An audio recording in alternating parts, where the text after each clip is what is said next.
Let's turn today to Mark's Gospel, chapter 14, and verse 1. Now the feast of the Passover and unleavened bread was 2 days off, and the chief priests and the scribes were seeking how to seize him by stealth and kill him. The time was now approaching for Jesus to finish his ministry and his life on earth. Nothing could happen to him until that time came. Everything in Jesus' life depended on the Father permitting it, and now the time had come. And so these people who tried to kill him for years, in fact right at the beginning of his ministry, we read in Luke chapter 4, they tried to kill him by pushing him off the top of the cliff, but it couldn't succeed because the Father wanted Jesus on earth for another 3.5 years. And those who are wholehearted disciples of Jesus can never be killed before God's time. But now the time had come, and God would allow them to kill Jesus, because that was in the fulfillment of his will, according to the predetermined plan of God, as Peter said in Acts chapter 2. And the chief priests and the scribes were seeking how to seize Jesus by stealth and kill him, for they were saying, not during the festival, lest there be a riot of the people. And while he was in Bethany at the home of Simon the leper, and reclining at table, there came a woman with an alabaster vial of costly perfume of pure nard, and she broke the vial and poured it over his head. And some were indignantly remarking to one another, for what purpose has this perfume been wasted? For this perfume might have been sold for over 300 denarii, and the money given to the poor. And they were scolding her. It's amazing to see the number of times in the Gospels where the disciples were completely out of touch with the Spirit of Christ. When the mothers brought little babies and children to Jesus, the disciples rebuked those mothers, and Jesus said, no, you haven't understood my Spirit. When the people in Samaria didn't want to receive Jesus, the disciples said, why not bring down fire from heaven to consume them? And Jesus said, you don't know what spirit you're of. And likewise here, the disciples appeared to have a great concern for the poor. And we read in John chapter 12, if that is referring to the same incident, if the house of Simon the leper is the same as the house of Lazarus, Mary, and Martha, then this is the same incident. There we read it was Judas Iscariot who particularly spoke about it.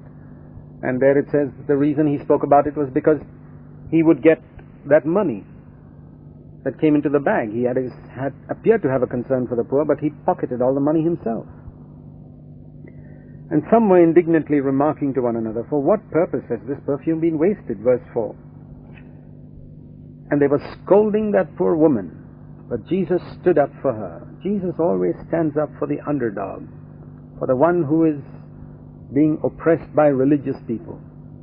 Jesus said, let her alone. Why do you bother her? She has done a good deed to me.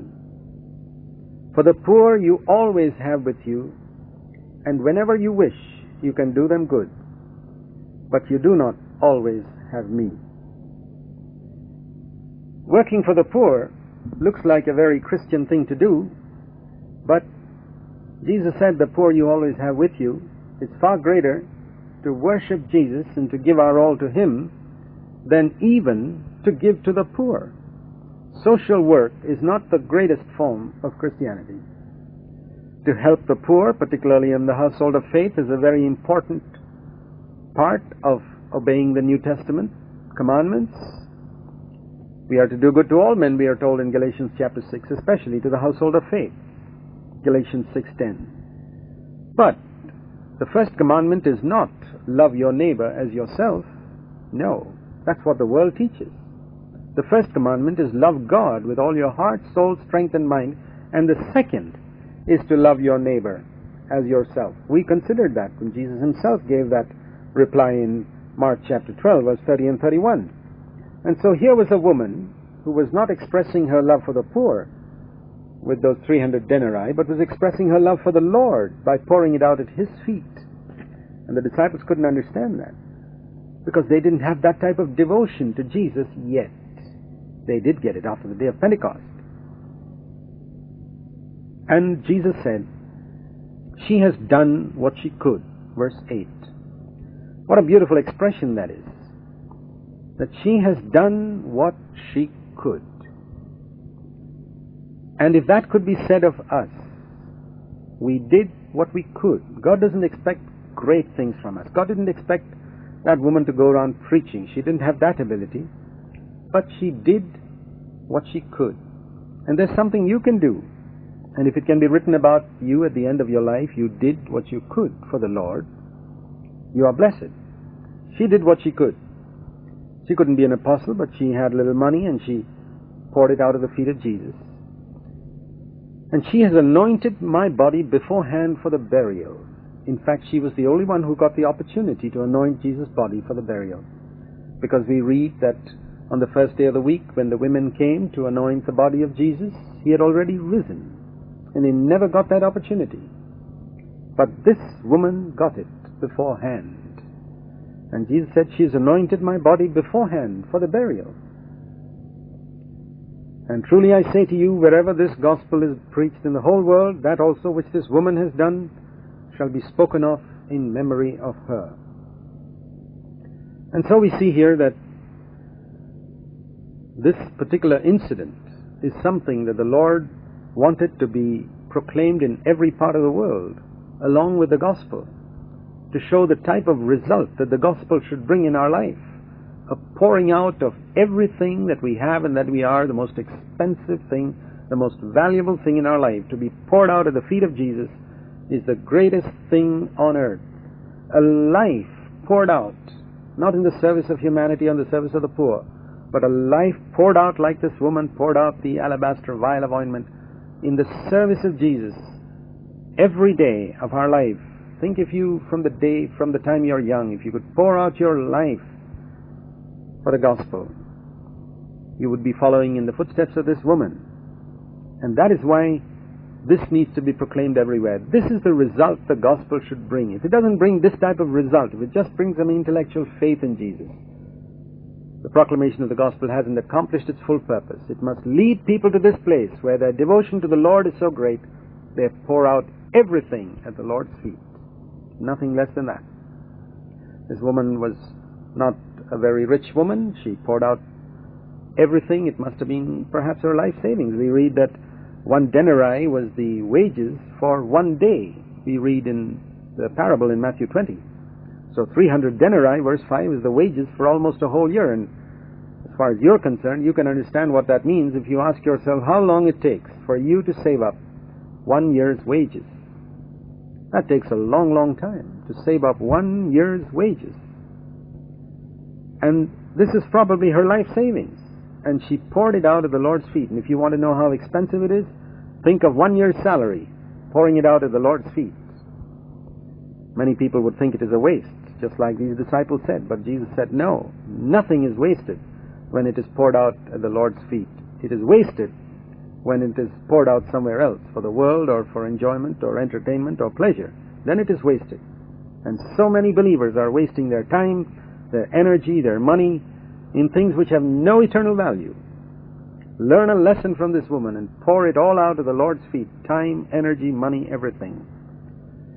And then you see the contrast to this woman, Judas Iscariot, who was the one, the spokesman for the poor apparently, who appeared to have an interest in the poor, and who was rebuked by the Lord here.